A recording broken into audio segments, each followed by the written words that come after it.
Hello नमस्कार प्यारे साथियों, स्वागत और अभिनंदन आप सभी का आपके डिजिटल लर्निंग प्लेटफॉर्म पर। और आज अपन स्टार्ट कर रहे हैं दैनिक विज्ञान, जो कि पशु परिचर के वैकेंसी आ चुकी है उसी के लिए साथियों। और उसी को मद्देनजर रखते हुए आज से अपन साइंस की क्लासेस स्टार्ट कर रहे हैं। आज की अपनी पहली क्लास है। आप यूट्यूब पर सारी क्लासेस साथियों आपको निःशुल्क मिलेगी।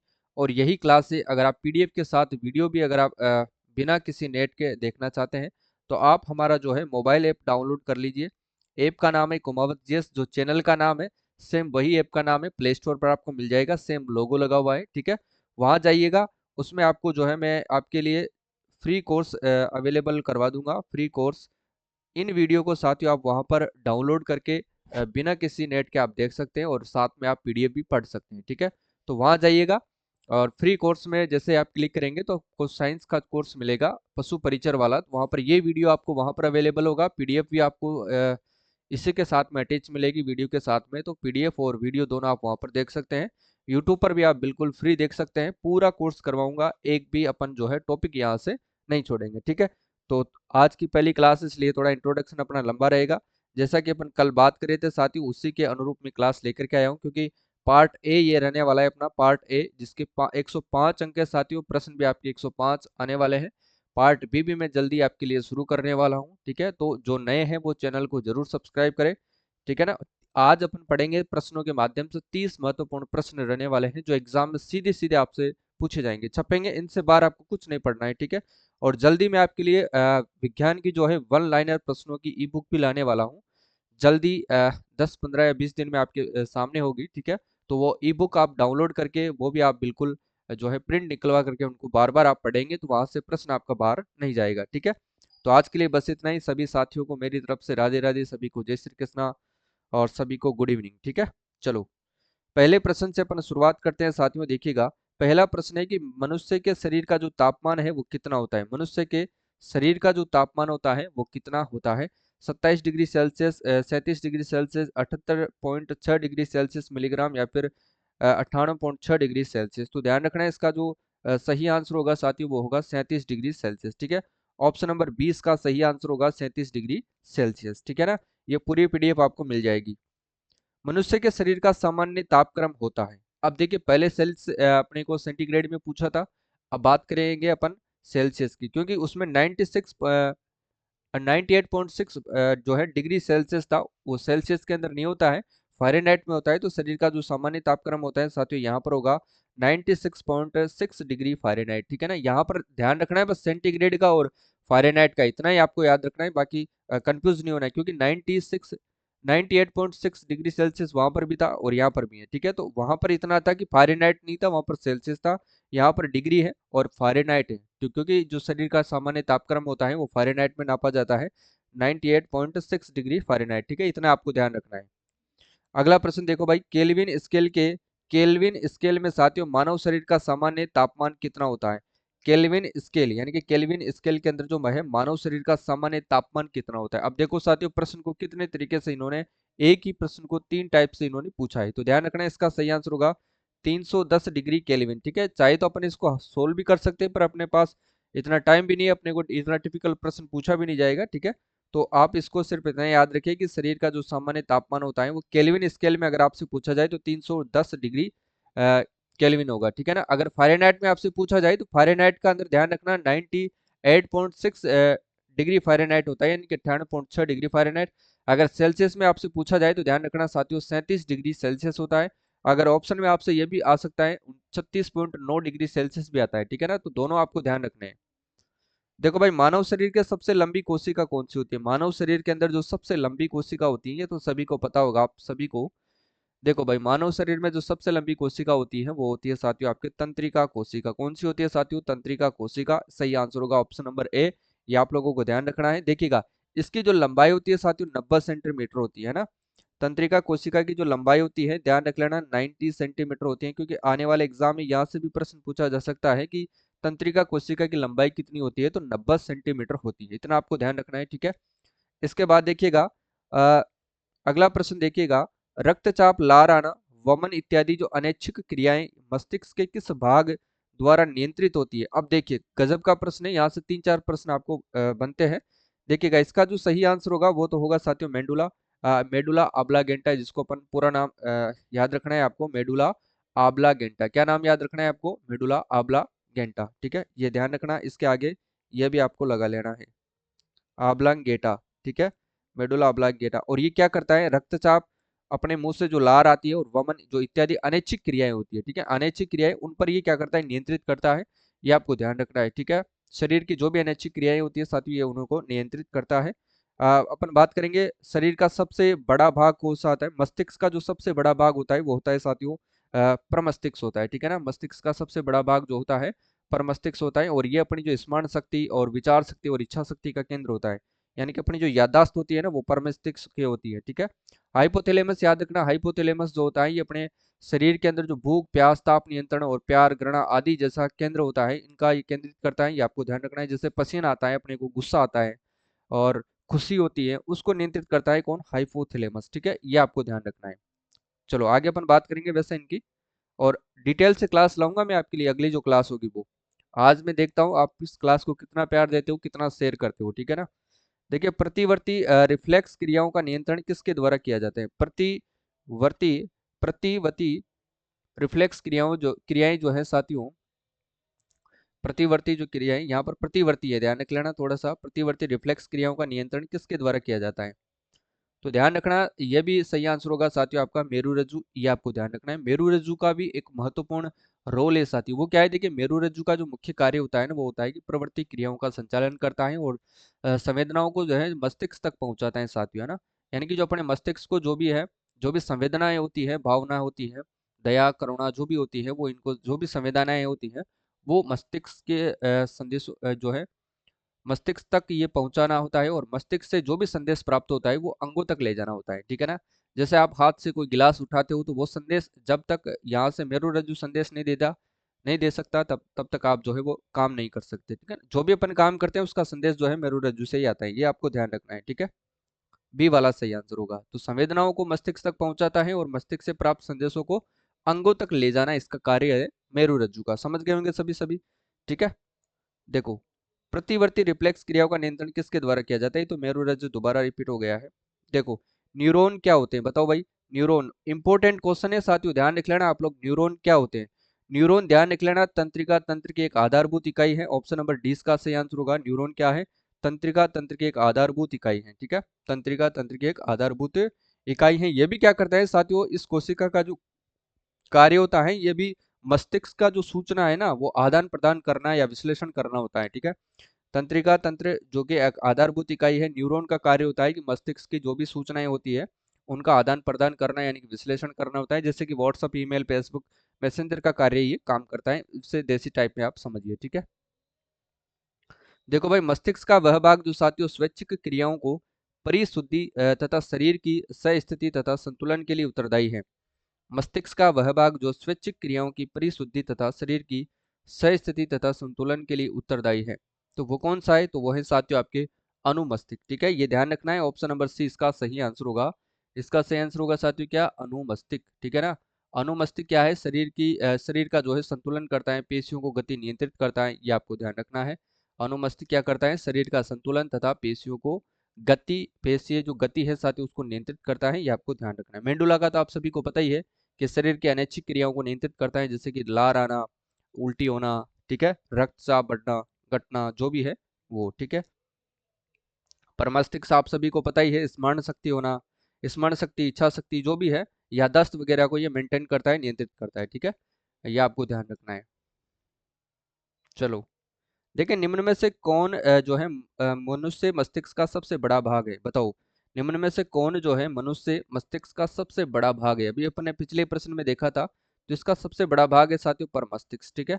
आगे वाली जो क्लास होगी उसमें अपन बिल्कुल चित्रों सहित बात करेंगे, डायग्राम के सहित बात करेंगे, 3D डायग्राम के साथ बात करेंगे, ताकि आपका जो है माइंड में अच्छे से साइंस को जो है मैं सेट कर पाऊँ, ठीक है।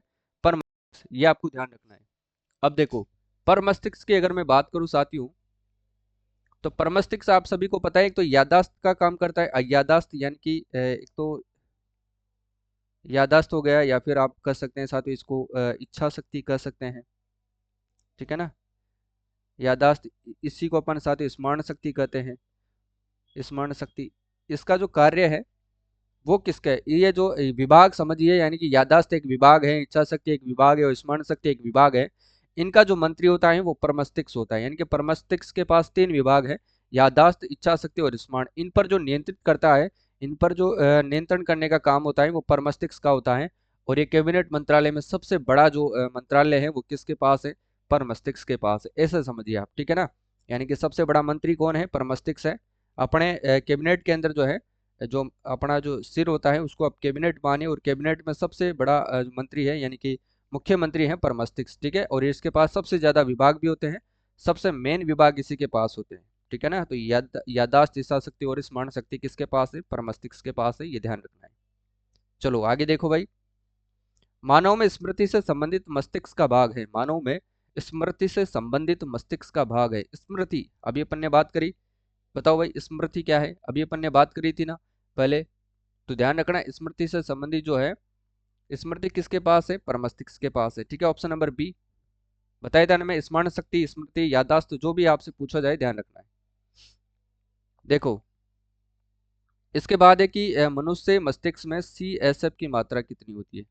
मनुष्य मस्तिष्क में साथियों CSF की जो मात्रा होती है वो कितनी होती है, ये आपको बताना है। बताओ देखिए फटाफट से। 500 ml, 150 ml, 1000 ml या फिर 1.5 ml? बताओ देखिए इसका सही आंसर क्या होगा? बताइए भाई फटाफट से बताओ। देखिएगा इसका जो सही आंसर तो होगा साथियों 150 ml, ठीक है ना। बी वाला इसमें सही होगा, ऑप्शन नंबर 20 का सही आंसर होगा। मनुष्य मस्तिष्क में CSF की जो मात्रा होती है 150 ml होते हैं, ठीक है। ये आप लोगों को ध्यान रखना है। आगे देखो, रेटिना अपवर्दी है, रेटिना अपवर्दी है, रेटिना अपवर्दी है। बताओ रेटिना अपवर्दी क्या है? तो ये अग्र मस्तिष्क पश्च की है, ठीक है ना। रेटिना अपवर्दी है अग्र मस्तिष्क पश्च की, ठीक है ना। ये ध्यान रखना, ऑप्शन नंबर डी इसका सही आंसर होगा। रेटिना और जो ऑप्टिक जो तंत्र है साथ ही उसकी उत्पत्ति विकासशील मस्तिष्क के जो अपवृद्धि के रूप में होती है, ये आप लोगों को ध्यान रखना है। जैसे कि भ्रूण के प्रोटोसेल्स का एक प्रभाग होता है, डाइक्लोफेनोल अग्र मस्तिष्क होता है, और टेंसलेफेलोन और मिड ब्रेन के बीच ये स्थित होता है, ये आपको ध्यान रखना है, ठीक है। बाकी इसको अपन हर चीज ढंग से पढ़ेंगे। रेटिना जब आंख का काम आएगा तो अपन ढंग से पढ़ेंगे, ठीक है। मनुष्य की आंखों की विभेदन क्षमता कितनी होती है? मनुष्य की जो आंखें होती है साथी उसकी जो विभेदन क्षमता होती है वो कितनी होती है? ये सभी के सभी विगत परीक्षाओं में आए हुए प्रश्न, ये आपको ध्यान रखना है, ठीक है ना। विगत परीक्षाओं में आए हुए प्रश्न है ये। देखो मनुष्य की आंखों की विभेदन क्षमता होती है, बताओ भाई कितनी होती है? तो ध्यान रखना 0.01 मिमी होती है, 0.10 मिमी होती है, ठीक है। ये आपको ध्यान रखना है, विभेदन क्षमता होती है ये, आपको ध्यान रखना है, ठीक है। चलो देखिए, मानव नेत्र का वह भाग जो साथियों नेत्र के अभिसारी लेंस के लिए फोकस का कार्य करता है वह कहलाता है, फोकस का कार्य करता है वह क्या कहलाता है? कॉर्निया, आइरिस, पुतली, रेटिना या फिर दृष्टि पटल? बताओ भाई देखिए इसका सही आंसर क्या होगा? जल्दी बताओ। कॉर्निया, आइरिस, पुतली, रेटिना या फिर दृष्टि पटल? तो ध्यान रखना है इसका सही आंसर होगा रेटिना, यानी कि रेटिना दृष्टि पटल, ठीक है, ये ध्यान रखना है। देखिए मनुष्य नेत्र के किस भाग का प्रत्यारोपण संभव है? मनुष्य नेत्र का वो कौन सा भाग है जिसका प्रत्यारोपण संभव है? प्रत्यारोपण का मतलब दूसरा उसको ट्रांसप्लांट जिसे अपन कहते हैं वो संभव है। बताओ भाई किसके अंदर संभव है? तो ध्यान रखना वो है आपका कॉर्निया, कॉर्निया का अपन ट्रांसप्लांट कर सकते हैं, प्रत्यारोपण अपन कर सकते हैं, ठीक है। एक सामान्य नेत्र के लिए स्पष्ट दृष्टि की न्यूनतम मानक दूरी क्या है? एक सामान्य नेत्र के लिए स्पष्ट दृष्टि की न्यूनतम मानक दूरी क्या है? 25, 25, 25 मिमी, 25 सेमी, 25 मीटर या फिर कोई नहीं? अब देखिए इन प्रश्नों को तो आपको रटना ही है साथी, और कोई इसका सोल्यूशन नहीं है। बाकी अ, देखिए इसका जो सही आंसर होगा वो क्या होगा? सुस्पष्ट दृष्टि की न्यूनतम मानक जो है दूरी क्या है? सुस्पष्ट है यहाँ पर, ध्यान रखना, सुस्पष्ट, ठीक है ना। मानक दूरी क्या है? तो इसका सही आंसर क्या होगा साथियों? बताओ देखिए 25 सेंटीमीटर, ऑप्शन नंबर 20 का सही आंसर होगा, ठीक है। मानव शरीर की सबसे बड़ी ग्रंथि कौन सी है? मानव शरीर की सबसे बड़ी जो ग्रंथि है साथियों वो कौन सी है, ये आपको बताना है फटाफट से। अब देखिए चूंकि क्लास रिकॉर्डेड है, आदत लाइव वाली पड़ी हुई है, इसलिए थोड़ा सा मैं समय आपसे ले रहा हूँ। बाकी बाद में जो है बताओ, ध्यान रखना। मानव शरीर की सबसे बड़ी ग्रंथि है यकृत। मानव शरीर की सबसे बड़ी ग्रंथि कौन सी है साथियों? वो है आपके सामने यकृत आ जाएगी, ये आप लोगों को ध्यान रखना है, ठीक है ना। इंपॉर्टेंट क्वेश्चन है, याद रखिएगा। देखिए साथियों, बाहरी या फिर आंतरिक ढांचा जो शरीर को सहारा प्रदान करता है क्या कहलाता है? बताओ इसका सही आंसर क्या होगा। बाहरी या आंतरिक ढांचा जो शरीर को सहारा प्रदान करता है वो साथियों क्या कहलाता है? ये प्रश्न इंपॉर्टेंट है, ध्यान रखना। वो कहलाता है साथियों कंकाल तंत्र। जो बाहरी और आंतरिक ढांचा होता है जो शरीर को क्या करता है, सहारा प्रदान करता है, वही तो है ये कंकाल तंत्र, ध्यान रखना। ठीक है। देखिए टूटी हुई हड्डियों की सही स्थिति किससे ज्ञात होती है? जो टूटी हुई हड्डियां होती हैं उनकी जो सही स्थिति होती है वो किससे ज्ञात होती है? तो टूटी हुई हड्डियां अपन जाते हैं सबसे पहले क्या काम करते हैं, एक्सरे करवाते हैं। ठीक है। तो ऑप्शन नंबर सी इसका सही आंसर होगा। लेजर तो आंखों का काम है, माइक्रोवेव और अल्ट्रासाउंड, अल्ट्रासाउंड तो पेट के अंदर होता है, ये इसका कोई कार्य नहीं है। ठीक है। तो हड्डियों से संबंधित तो एक्सरे ही होता है, ये ध्यान रखना है। ठीक है। ठीक है। एक मासिक धर्म चक्र के दौरान सामान्यतः निस्त्र अंडों की संख्या कितनी होती है? बताओ निस्त्र अंडों की जो संख्या होती है साथियों वो कितनी होती है? बताओ देखिए फटाफट से, जल्दी बताओ सही आंसर क्या होगा। 2 3 2 1 4 कितनी होती है? बताओ निःसृत अंडों की संख्या कितनी होती है? तो एक होती है। ठीक है ना, ऑप्शन नंबर सी सही आंसर होगा इसका। ठीक है। चलो देखिए मनुष्य के शरीर में कुल हड्डियां होती है, मनुष्य के शरीर में कुल हड्डियां कितनी होती है? 53, 106, 221 या फिर 206? बताओ मनुष्य के शरीर में जो हड्डियां होती है वो कितनी होती हैं? तो ध्यान रखना साथियों 206 हड्डियां होती हैं, ऑप्शन नंबर डी इसका सही आंसर होगा। ठीक है ना। चलो नवजात शिशु में कितनी हड्डियां होती है? नवजात शिशु जो होता है उसमें कितनी हड्डियां होती हैं? तो उसमें 280 हड्डियां होती है सर। कितनी होती हैं? 280 होती हैं, ऑप्शन नंबर सी इसका सही आंसर होगा। ये आपको ध्यान रखना है। ठीक है। देखो वयस्क मनुष्य के ऊपरी जबड़े में उपस्थित चवर्णक दांतों की संख्या होती है। वयस्क मनुष्य के ऊपरी जबड़े में उपस्थित चवर्णक दांतों की संख्या होती है। अब दांतों के बारे में भी अपन संपूर्ण चर्चा करेंगे, एक एक टॉपिक वाइज अपन करेंगे। आज अपनी पहली क्लास है, डेमो है, इसलिए थोड़ा मिक्स क्वेश्चन है। बाकी अपन जैसे पाचन तंत्र पर अलग चर्चा करेंगे, दांतों पर अलग चर्चा करेंगे, श्वसन तंत्र पर अलग चर्चा करेंगे। टाइप्स अपना जो है साथियों वो अलग अलग रहेगा। ठीक है ना। तो ऊपरी जबड़े में जो है उपस्थित चवर्णक धातु की संख्या होती है कितनी? 6 होती है। ठीक है। ऑप्शन नंबर सी सही आंसर होगा। निम्नलिखित में से कौन मानव शरीर के एक अवशेष ई अंग है? बताओ अवशेषी अंग है, अवशेष ई नहीं है यहाँ पर, अवशेषी है साथियों ना, अवशेषी है ना। अवशेषी अंग कौन सा है? बताओ देखिए अवशेषी अंग कौन सा है? तो देखिएगा वो अंग होगा आपके अक्लदाढ़। ठीक है ना। मानव शरीर का एक अवशेषी अंग है वो है अक्लदाढ़, ये ध्यान रखना है आपको। इसके बाद देखो भाई, लार निम्नलिखित में से किसके पाचन में सहयोग करती है? जो लार होती है निम्नलिखित में से किस के पाचन में जो है वो सहयोग करती है? स्टार्च, प्रोटीन, रेसे या फिर वसा? इंपॉर्टेंट क्वेश्चन है, ध्यान रख लेना साथियों। जबरदस्त प्रश्न है ये, प्रश्न जो है एग्जाम में हर बार पूछा गया है और आगे भी जो है वो पूछा जाएगा। ठीक है ना। तो ये ध्यान रखना है किसके पाचन में सहयोग करती है, ये स्टार्च के पाचन में जो है वो सहयोग करती है। ठीक है, लार लार का काम होता है ये। ठीक है। चलो निम्न में से कौन सा एंजाइम साथियों अग्नाशय द्वारा स्रावित नहीं होता है? निम्न में से कौन सा एंजाइम अग्नाशय द्वारा स्रावित नहीं होता है? या एमिलेज, ट्रिप्सिन, रेनिन या फिर लाइपेज? तो देखिएगा साथियों इसका जो सही आंसर होगा, बताओ देखिए इसका सही कौन सा आंसर होगा। एंजाइम जो है इसके द्वारा जो है वो स्रावित नहीं होता है। बताओ देखिए एमिलेज, ट्रिप्सिन, रेनिन या फिर लाइपेज? आप कमेंट कर दिया करो, क्लास क्या है थोड़ी ऑफलाइन है, तो जो भी आपको आता है प्रश्न उसका कमेंट आपको कमेंट बॉक्स में जरूर करना है। ठीक है ना। तो सी वाला होगा रेनिन। अब देखिए इनमें से आपने कितने प्रश्न जो है वो सही किए वो भी आपको कमेंट में जरूर आपको बताना है। बताओ भोजन प्राय किस समय पचता है? बताओ भोजन जो है वो किस में पचता है? भोजन पचाने का कार्य किसका होता है? बताओ देखिए भोजन प्राय किस में पचता है? तो ये छोटी आंत के अंदर जो है भोजन साथी वो सॉरी छोटी आंत में पचता है। ठीक है ना, ये ध्यान रख लेना। भोजन किस में पचता है साथियों? छोटी आंत के अंदर ही पचता है।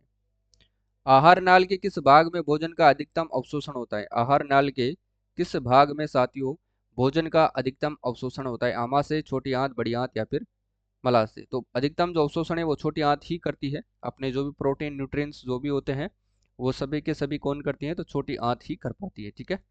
इसके बाद देखिए, एक स्वस्थ वयस्क मनुष्य द्वारा प्रतिदिन औसतन कितना यूरिया उत्सर्जित किया जाता है? यानी कि एक स्वस्थ जो वयस्क मनुष्य है यानी कि आदमी है, उसके द्वारा प्रतिदिन औसतन कितना जो है यूरिया उत्सर्जित यानी कि त्यागा जाता है? 10-15 मिलीग्राम या फिर साथ ही 150 से 200 मिलीग्राम या फिर 2 से 2.5 मिलीग्राम, बताओ कितना, बताओ देखे, या 25 से 30 ग्राम। तो ध्यान रखना 25 से 30 ग्राम यूरिया जो है ये करता है, ठीक है, उत्सर्जित करता है, ये आपको ध्यान रखना है। और ये क्लास आपको कहाँ पर मिलेगी? अगर आप इसको मोबाइल एप्लीकेशन में साथियों आप फ्री देखना चाहते हैं बिना किसी नेट के डाउनलोड करके, ठीक है। अगर आपके नेट की समस्या रहती है, बार बार आप यूट्यूब नहीं देख सकते हैं, या फिर क्लास से आपको बाद में ढूंढने में भी समस्या रहेगी, तो ऐप पर जाइए। ऐप है कुमाऊं जीएस के नाम से, प्ले स्टोर से आप सर्च करेंगे। वहाँ पर आप जैसे ही साथियों फ्री कोर्स में क्लिक करेंगे, फ्री कोर्स में जैसे ही आप क्लिक करेंगे वहाँ पर आपको साइंस कोर्स लिखा हुआ आ जाएगा, ठीक है ना। ये ध्यान रखना, साइंस कोर्स वहाँ पर आपको वीडियो के साथ में आपको पीडीएफ भी मिल जाएगी, तो वहाँ से आप पीडीएफ और वीडियो दोनों पढ़ सकते हैं। और करंट अफेयर्स वाला कोर्स जिन्होंने नहीं लिया है वो ले लेना, 2024 वाला नया लॉन्च हो चुका है। इसके लिए रामबाण होगा, 30 टेस्ट आपको बिल्कुल फ्री मिल रहे हैं, राजस्थान जीके के भी, करंट के तो मिलेंगे ही, ठीक है। तो आज के लिए बस इतना ही। कल वाली जो क्लास होगी साथियों बहुत दमदार होगी, तो उस क्लास को आप जरूर देखना। उसमें अपन तथ्यात्मक बात करेंगे, व्याख्यात्मक बात करेंगे, डायग्राम के साथ बात करेंगे, ताकि जो है हर एक प्रश्न आपके दिमाग में स्थायी रूप से निवास कर सके, ठीक है ना। यानी कि निवास जो है स्थान आपके दिमाग को बना लेगा वो प्रश्न, अस्थायी रूप से नहीं, स्थायी रूप से, ठीक है ना। तो आज के लिए बस इतना ही। देखते हैं कितने बच्चे जो हैं क्लास को लाइक शेयर और सब्सक्राइब करते हैं। और आज के लिए बस इतना ही साथियों, मिलते हैं कल वाली क्लास में। तब तक के लिए आप सभी साथियों को मेरी तरफ से जय हिंद और जय भारत।